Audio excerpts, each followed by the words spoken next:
एक हफ़्ता से हमारे लोग खाना भी लोगों में तकसीम कर रहे हैं और उनको दुआइयाँ और उनके साथ हर तरह की मामलत फरमा रहे हैं।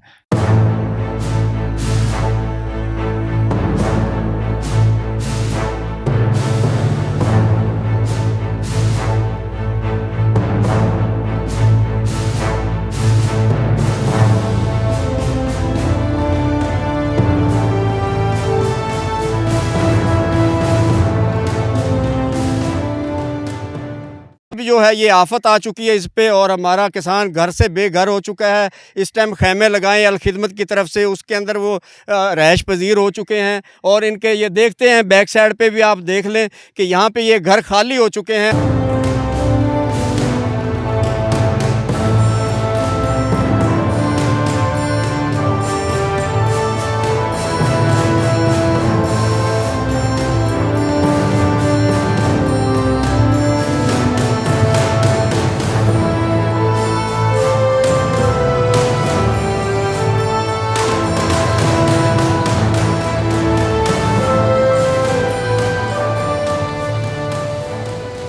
जी नाज़रीन, टीम वॉइस ऑफ पंजाब के साथ मैं हूं हाफिज़ खालिद और आज टीम वॉइस ऑफ पंजाब जो आरिफ आला का करीबी दरिया सतलुज का इलाका वहां पर मौजूद है। अगर मैं करंट लोकेशन की बात करूं तो ये इलाका है हसन हसू का। यहां पर जो सरकारी तौर पर बंद बांधा गया है, यहाँ पर हम आए तो देखा है कि अल खिदमत फाउंडेशन के जो वर्कर हैं वो काम कर रहे हैं और यहाँ पर जो है ना वो जो सैलाब-ज़दगान के लोग हैं उनको खाना डिस्ट्रीब्यूट किया जा रहा है। मेरे अक़ब में मेरा कैमरामैन दिखा सकता है कि सैलाब की जो सूरत हाल है वो तहद्दे निगाह जो है वो पानी नज़र आ रहा है। मज़ीद अल खिदमत फाउंडेशन की तरफ से जो रज़ाकार यहाँ पर मौजूद हैं उनसे जानते हैं क्या सूरत हाल है, कब से ये यहाँ पर खाना तकसीम कर रहे हैं और कितनी आबादियाँ यहाँ पर ज़ेर-ए-आब आ चुकी हैं। अस्सलाम वालेकुम। वालेकुम सलाम। क्या नाम? मोहम्मद अब्दुल्ला शाकिर। सर, आपकी ड्यूटी अल खिदमत फाउंडेशन की तरफ से लगी है। ये बंद हसन हसू का है। यहाँ पर काफ़ी इलाके जो हैं वो ज़ेर-ए-आब आ चुके हैं।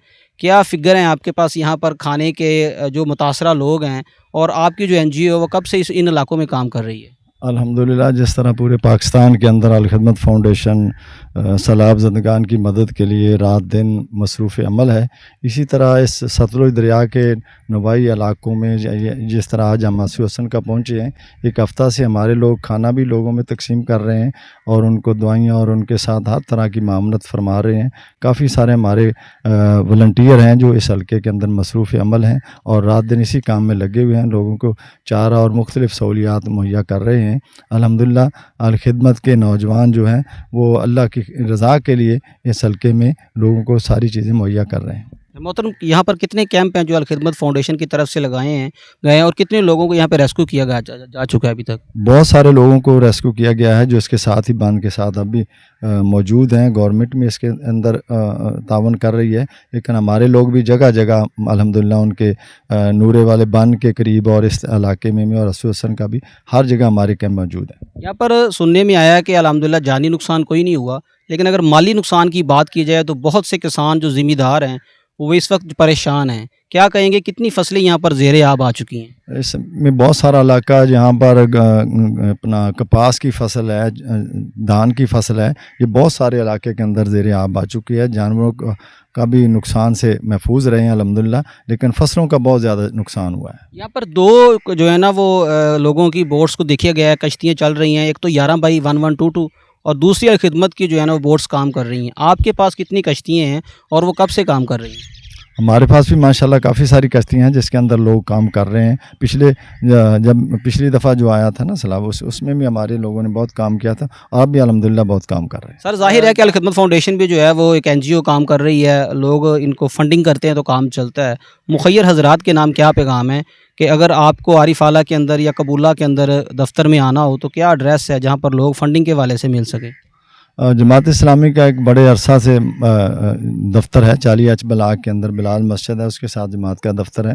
बहुत सारी इलाके के लोग जानते हैं। बहुत अरसा से मुल्क के अंदर जब भी कोई मुसीबत ज़ल्ज़ले की सूरत में, सैलाब की सूरत में, किसी भी कोई मामले के अंदर कोई आसमानी अल्लाह की तरफ से कोई ऐसी आफत आई है तो हमारे लोगों ने बढ़ चढ़ कर उसमें हिस्सा भी लिया है और लोगों ने भी हमारे साथ बढ़ चढ़ कर ताउन किया। अब भी हम अपील और दरख्वास्त करते हैं कि वो 40H ब्लॉक के अंदर आएँ और जमात के साथ जो मामलत कर सकते हैं जितनी बढ़ चढ़ कर करें।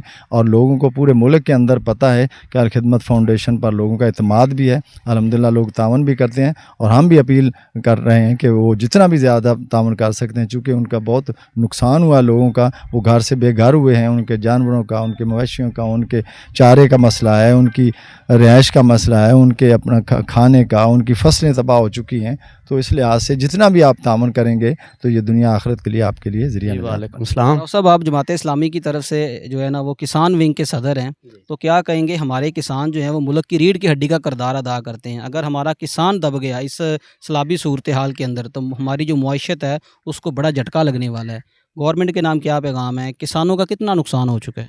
जी बिस्मिल्लाहिर्रहमानिर्रहीम। ये इंडिया की तरफ से जो है आबी जारियत, इसमें जो है हमारा पाकिस्तान का बहुत नुकसान हो चुका है। हमारे किसान जो है इस वक्त आप देख रहे हैं बैक साइड पे, किसानों की गंदम अपने धान की फसल भी और कपास की फसल भी और चारा भी जो कि जानवरों के लिए चारा काश करते हैं वो भी तबाह हो चुका है। तो ये आबी जारहियत की वजह से है, क्योंकि इंडिया ने जो है ना ये बग़ैर बताए जो हमारे ऊपर जो है ना ये हमले के मुतरादिफ है। तो मैं समझता हूँ कि ये हमारा अक़वाम मुत्तहिदा के अंदर भरपूर तरीके से आवाज़ उठाई जाए और इस फिलफौर हुकूमत को चाहिए कि उन पे जो है ना दबाव डाला जाए, क्योंकि उन्होंने ये बहुत बड़ा जुल्म किया है पाकिस्तान के साथ। दूसरा ये है कि हमारा किसान इस वक्त जो है ना वो रुल गया है, क्योंकि इसको पहले फसलों के रेट नहीं थे, तो अब जो है ये आफत आ चुकी है इस पे और हमारा किसान घर से बेघर हो चुका है। इस टाइम खैमे लगाए अलखिदमत की तरफ से, उसके अंदर वो रहायश पजीर हो चुके हैं और इनके ये देखते हैं बैक साइड पे भी आप देख लें कि यहाँ पे ये घर खाली हो चुके हैं और इनके जानवर जो हैं वो इस वक्त रूढ़ियों पे जो है ना फिर रहे हैं, जो कि ऊंची जगह पे जहाँ पे कोई खुश्क घास मिले या कोई और चीज़ें मिलें। तो अल्हम्दुलिल्लाह जमात इस्लामी और अल खिदमत फाउंडेशन इस वक्त जानवरों के लिए चारे का भी बंदोबस्त कर रही है और खाने पीने के लिए इन आवाम के लिए भी जो है ना वो लेके आए हैं और डेली की बुनियाद पे जो है ना इंशाल्लाह अल खिदमत फाउंडेशन खिदमत करती है और करती रहेगी इंशाल्लाह। साहब, गवर्नमेंट के नाम क्या पैगाम है, इन किसानों को रिलीफ देना बनता है गवर्नमेंट की तरफ से।